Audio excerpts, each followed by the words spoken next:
Hello मेरे दोस्तों, स्वागत है आप सभी का आपके अपने YouTube channel SS study material पर। दोस्तों, ये जो क्वेश्चन है ये आपका VBU सेमेस्टर 2 सेशन 23 से 27 वाले वैसे स्टूडेंट जिनका मेजर पेपर पॉलिटिकल साइंस है उनका एक बहुत ही इंपॉर्टेंट क्वेश्चन है। ठीक है, अभी तक दोस्तों अगर आपने वीडियो को लाइक नहीं की तो वीडियो को लाइक कर दीजिए, चैनल को सब्सक्राइब कर दीजिए, क्योंकि आपका 1 से लेकर 8 तक का जो भी सेमेस्टर का जितना भी पेपर है सारा पेपर का तैयारी आपको इसी चैनल पर कराया जाएगा। ठीक है, तो चैनल को आप लोग सब्सक्राइब कर लीजिए और बेल आइकन को दबाकर उस पर ऑल को सिलेक्ट कर लीजिए, ताकि यहाँ पर हम जो भी वीडियो डालें चैनल पर उसका नोटिफिकेशन आप तक पहुँच जाए। ठीक है, तो आइए क्वेश्चन को शुरू करते हैं।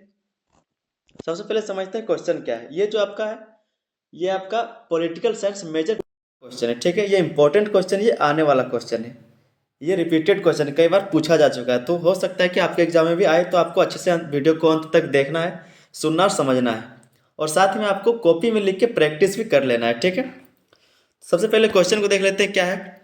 लिखा है कि अधिकार की परिभाषा दीजिए एवं इसके विभिन्न प्रकारों का वर्णन कीजिए। पूछा जा रहा है कि अधिकार की परिभाषा दीजिए एवं इसके विभिन्न प्रकारों का वर्णन कीजिए। यहाँ पर जो हम लोग सबसे पहले समझेंगे कि अधिकार की परिभाषा क्या होती है, इसको समझेंगे। उसके बाद इसके कितने प्रकार होते हैं सभी को हम लोग डिस्कस करेंगे। ठीक है, वीडियो को आप लोग को अंत तक देखना है, तभी आप लोग को समझ में आएगा, और ये क्वेश्चन आएगा एग्जाम में, तो आपको वीडियो को अच्छे से देखना है, समझना है। चलिए शुरू करते हैं इसके आंसर को। सबसे पहले हम लोग समझेंगे अधिकार की परिभाषा। परिभाषा क्या होती है उसको हम लोग समझेंगे।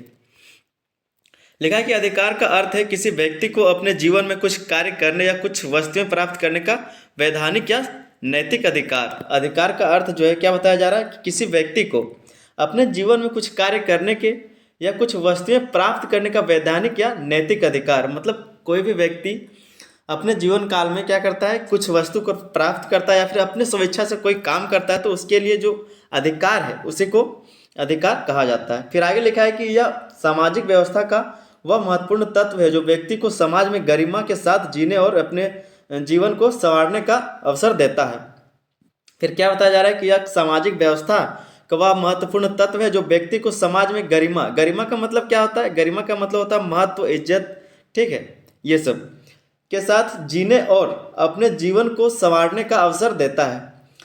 आगे लिखा है कि अधिकारों का उद्देश्य हर व्यक्ति को स्वतंत्रता, समानता, सुरक्षा और स्वाभिमान प्रदान करना है, ताकि वे समाज में स्वतंत्र और गरिमापूर्ण जीवन जी सके। बताया जा रहा है कि अधिकारों का जो उद्देश्य है वो हर व्यक्ति को स्वतंत्रता, समानता, सुरक्षा और स्वाभिमान प्रदान करना, ताकि वे समाज में क्या करें कि स्वतंत्र और गरिमापूर्ण जीवन को जी सके। ठीक है, आगे हम लोग समझेंगे क्या लिखा है। ये हमारा जो बोलचाल का भाषा है, जो हमने अपने तरफ से लिखा है इस परिभाषा को। ठीक है, अब जो विद्वान लोग हैं, जो वैज्ञानिक लोग हैं, उनका क्या विचार है, क्या परामर्श है, क्या उनके द्वारा कहा गया है अधिकार को लेके, अधिकार की क्या परिभाषाएं की गई है, उसको हम लोग समझेंगे।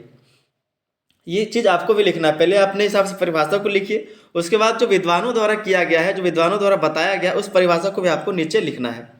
उसी में लिखा है कि विभिन्न विद्वानों ने अधिकार की परिभाषा विभिन्न प्रकार से की है। विभिन्न विद्वानों ने जो अधिकार की परिभाषा है वो कई प्रकार से की है, जिसमें से एक है प्रोफेसर लॉस्की का कहना है, जिसमें जो प्रोफेसर लॉस्की है उनका क्या कहना है कि अधिकार सामाजिक जीवन की वे शर्तें हैं जिनके अभाव में मनुष्य समानता अपना विकास नहीं कर सकता। इनका जो कहना है वो कह रहे हैं कि अधिकार सामाजिक जीवन की वे शर्तें हैं, अधिकार एक शर्त है सामाजिक जीवन का, जिनके अभाव में, मतलब जिसके ना होने से मनुष्य समानता अपना जीवन का विकास नहीं कर सकता है। अगर आपके जीवन में अधिकार ना हो तो आप अपने जीवन का विकास नहीं कर सकेंगे। ठीक है, ये किसका कहना है, तो प्रोफेसर लॉस्की का। इसी तरह से हम लोग आगे समझेंगे।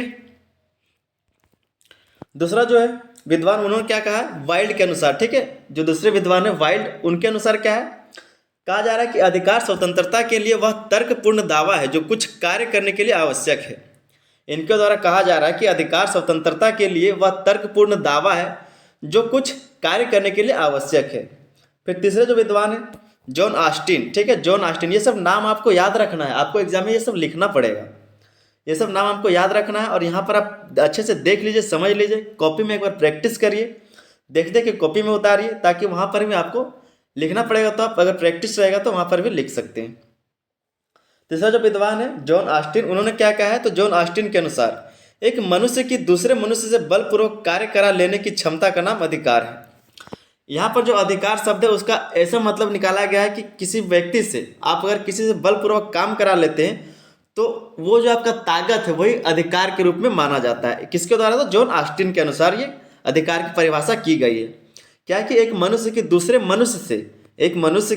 मनुष्य से बलपूर्वक कार्य करा लेने की क्षमता का नाम अधिकार है। यहाँ पर अधिकार को इस तरह से बताया गया है। आगे हम लोग समझेंगे दोस्तों अधिकारों के प्रकार। अधिकार के कितने प्रकार हैं और प्रत्येक प्रकार के अलग अलग कैसे मतलब है, सबको हम लोग यहाँ पर देखेंगे। ठीक है, लिखा है कि व्यक्ति के व्यक्तित्व के विकास के लिए अधिकार आवश्यक है। अधिकार के भी कई प्रकार हैं। चैनल को दोस्तों आप लोग सब्सक्राइब जरूर कर लीजिए, क्योंकि आपका 1 से लेकर 8 सेमेस्टर तक का आपका चाहे जो भी मेजर पेपर हो या फिर आपका कोई भी पेपर हो, सारा पेपर का तैयारी आपका इसी चैनल पर कराया जाएगा। तो चैनल को आप लोग सब्सक्राइब करना भूलें और सब्सक्राइब करने के साथ साथ बेल आइकन को दबाकर उस पर ऑल को सेलेक्ट कर लीजिए। ठीक है, तो क्या बताया जा रहा है कि इसके अधिकार के कई प्रकार हैं। ठीक है, सबसे पहला जो है आपका प्राकृतिक अधिकार। समझते हैं बारे बारे सबको इसका मतलब क्या होता है, अर्थ क्या होता है। ठीक है, सबसे पहला है प्राकृतिक अधिकार।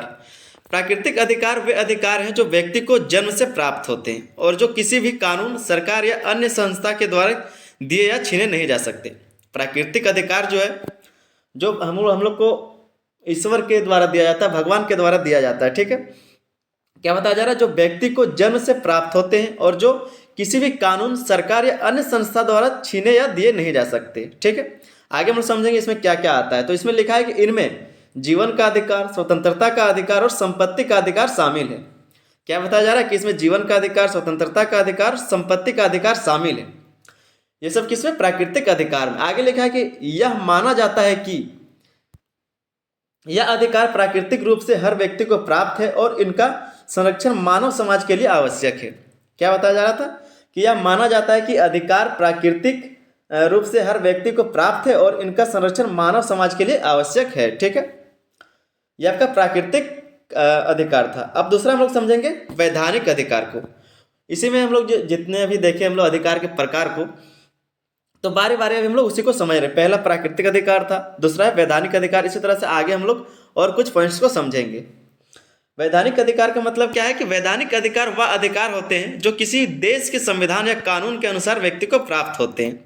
वैधानिक मतलब यही होता है कि एक सुटेबल, मतलब नियम के अनुसार। ठीक है, वैधानिक अधिकार वह अधिकार होते हैं जो किसी देश के संविधान या कानून के अनुसार व्यक्ति को प्राप्त होते हैं।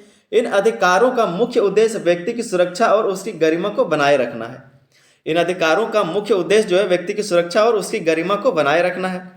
यदि किसी व्यक्ति के वैधानिक अधिकारों का उल्लंघन होता है तो वह न्यायालय में उसकी शिकायत कर सकता है। उदाहरण के लिए भारत में संविधान द्वारा दिए गए मौलिक अधिकार जैसे समानता का अधिकार, स्वतंत्रता का अधिकार आदि वैधानिक अधिकारों के अंतर्गत आते हैं। भारत में जो उदाहरण के लिए दिखाया गया, जैसे भारत में तो संविधान के द्वारा जो दिया गया है वो मौलिक अधिकार है, समानता का अधिकार है, स्वतंत्रता का अधिकार है। इस तरह का जो अधिकार है वो किस में आता है? तो वैधानिक अधिकार में आता है। ठीक है, आगे हम लोग समझेंगे दोस्तों और कुछ पॉइंट्स को। तीसरा जो पॉइंट है, तीसरा जो प्रकार है वो है आपका मौलिक अधिकार। मौलिक अधिकार क्या है उसको हम लोग यहाँ पर देखेंगे। लिखा है कि मौलिक अधिकार वे अधिकार हैं जो व्यक्ति को संविधान द्वारा प्रदान किए गए हैं। मौलिक अधिकार क्या है?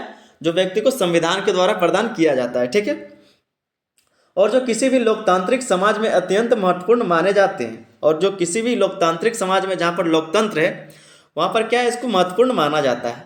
ये अधिकार व्यक्ति की स्वतंत्रता और सम्मान की रक्षा करते हैं। ये जो अधिकार है मौलिक अधिकार, वो व्यक्ति का स्वतंत्रता और सम्मान का रक्षा करता है। भारत में संविधान के अनुच्छेद 12 से 35 तक के विभिन्न मौलिक अधिकारों का प्रावधान है। भारत में जो संविधान है उसमें अनुच्छेद 12 से लेकर 35 तक इसी के बारे में पढ़ाया जाता है। ठीक है, मौलिक अधिकार के बारे में। आगे अगर हम लोग सिलेबस में आपका नहीं है, अगर सिलेबस में ये होता तो आपको पढ़ाया जाता है। ठीक है, लेकिन अगर आप लोगों ने पहले से पढ़ा हुआ है तो आपको यह चीज़ पता होगा। आगे लिखा है जैसा कि जीवन और स्वतंत्रता का अधिकार, शिक्षा का अधिकार, धर्म की स्वतंत्रता और सांस्कृतिक अधिकार। तो ये सब जो कुछ चीज़ें हैं ये आपका मौलिक अधिकार के अंतर्गत आता है। ठीक है, फिर आपका चौथा जो प्रकार है, चौथा पॉइंट, राजनीतिक अधिकार। बिल्कुल आसान शब्दों में, ठीक है, बिल्कुल आसान शब्दों में आपको समझाया जा रहा है, बताया जा रहा है। अगर आप ऐसे नहीं समझ सकते, मतलब अगर आपको इतना लंबा लंबा याद नहीं कर पा रहे या फिर समझने में कोई दिक्कत हो रहा है तो आप कॉपी में लिख के समझ सकते हैं, या फिर आपको सिर्फ पॉइंट याद रख लेना, जैसे मौलिक अधिकार, राजनीतिक अधिकार, और अपने से जाके लिखना जैसा कि हम यहाँ पर आपको बता दे रहे हैं। उसी तरह से आपको एग्जाम में जाके लिखना है। तो चौथा पॉइंट आपका क्या था? राजनीतिक अधिकार। उसको अभी हम लोग समझेंगे। लिखा है कि राजनीतिक अधिकार वे अधिकार हैं जो व्यक्ति को राजनीतिक में भाग लेने और सरकार की प्रक्रिया में हिस्सा लेने का अधिकार देते हैं। राजनीतिक अधिकार वे अधिकार हैं जो मतलब व्यक्ति को राजनीतिक में भाग लेने के लिए राजनीति में भाग लेने और सरकार की प्रक्रिया में हिस्सा लेने का अधिकार देता है। ठीक है, मतलब कोई भी आदमी चुनाव लड़ सकता है, मतदान कर सकता है, इस तरह का जो चीज़ है इसमें यह अधिकार दिया जाता है। किसमें? तो राजनीतिक अधिकार के अंतर्गत। इसी में आगे क्या लिखा है कि इनमें मतदान का अधिकार, चुनाव लड़ने का अधिकार और सार्वजनिक पद ग्रहण करने का अधिकार शामिल है। यह अधिकार व्यक्ति को उसकी सरकार में सहभागिता प्रदान करते हैं और लोकतंत्र के आधार को मजबूत करते हैं। आपको सिर्फ खुद से भी अगर आप एक बार पढ़ लेंगे तो आपको बिल्कुल बहुत ही बेहतर तरीके से समझ में आ जाएगा। ठीक है, बहुत ही आसान शब्दों में लिख के लाए हैं सब कुछ। फिर आपका जो पांचवा पॉइंट है, पांचवा प्रकार, वो है सामाजिक अधिकार। ठीक है, इसमें क्या है कि सामाजिक अधिकार वे अधिकार हैं जो व्यक्ति को समाज में सम्मान, सुरक्षा और समान अवसर प्रदान करते हैं। सामाजिक अधिकार क्या है? तो वे अधिकार जो व्यक्ति को समाज में सम्मान, सुरक्षा और समान अवसर प्रदान करते हैं। इनमें शिक्षा का अधिकार, स्वास्थ्य का अधिकार, रोजगार का अधिकार और आवास का अधिकार शामिल है। ये अधिकार व्यक्ति के सामाजिक कल्याण को सुनिश्चित करते हैं और समाज में उसकी गरिमा और समानता की रक्षा करते हैं। बताया जा रहा है कि यह अधिकार व्यक्ति के सामाजिक कल्याण को सुनिश्चित करता है और समाज में उसकी गरिमा को, मतलब इज्जत को, महत्व को क्या करता है कि समानता की रक्षा करता है। इसमें आपका छठा पॉइंट है, छठा प्रकार, आर्थिक अधिकार। ठीक है, समझेंगे इसको। लिखा है कि आर्थिक अधिकार व्यक्ति के आर्थिक सुरक्षा और विकास से संबंधित अधिकार है। आर्थिक अधिकार जो व्यक्ति के आर्थिक सुरक्षा के विकास से संबंधित अधिकार है। इनका उद्देश्य व्यक्ति को एक उचित जीवन स्तर प्रदान करना है, जैसे कि रोजगार का अधिकार, संपत्ति का अधिकार, वेतन का अधिकार, श्रमिकों के अधिकार। ये अधिकार व्यक्ति की आर्थिक स्थिति को सुदृढ़ बनाने और उसके एक सुरक्षित भविष्य देने में सहायक होते हैं। ये किसके अंतर्गत बताया जा रहा है? तो आर्थिक अधिकार के अंतर्गत। ठीक है, अभी जो हम लोग पढ़ रहे हैं दोस्तों वो अधिकार के बारे में। ठीक है, अधिकार को, ये एक इंपॉर्टेंट क्वेश्चन है आपका। आप लोग वीडियो अगर पूरा देख रहे हैं तो आपको अच्छा लग रहा होगा और ये आपका इंपॉर्टेंट क्वेश्चन है। ठीक है, आप वीडियो को पूरा देखिए, मेरा सारा वीडियो आप लोग पूरा देखिए और हम आपको जितना बताएंगे उतने में से एग्जाम में क्वेश्चन आएगा। सातवां जो आपका पॉइंट है, सातवां प्रकार, वो है मानव अधिकार। लिखा है कि मानव अधिकार वे अधिकार हैं जो हर व्यक्ति को केवल मानव होने के नाते प्राप्त होते हैं। जो मानव अधिकार है वो हर व्यक्ति को कैसे मिलता है? तो सिर्फ उसके मानव होने से ही उसको प्राप्त हो जाएगा मानव अधिकार के जो भी चीज़ें हैं। ठीक है, लिखा है कि इन अधिकारों का उद्देश्य हर व्यक्ति को जीवन, स्वतंत्रता, सम्मान और गरिमा का अधिकार प्रदान करना है।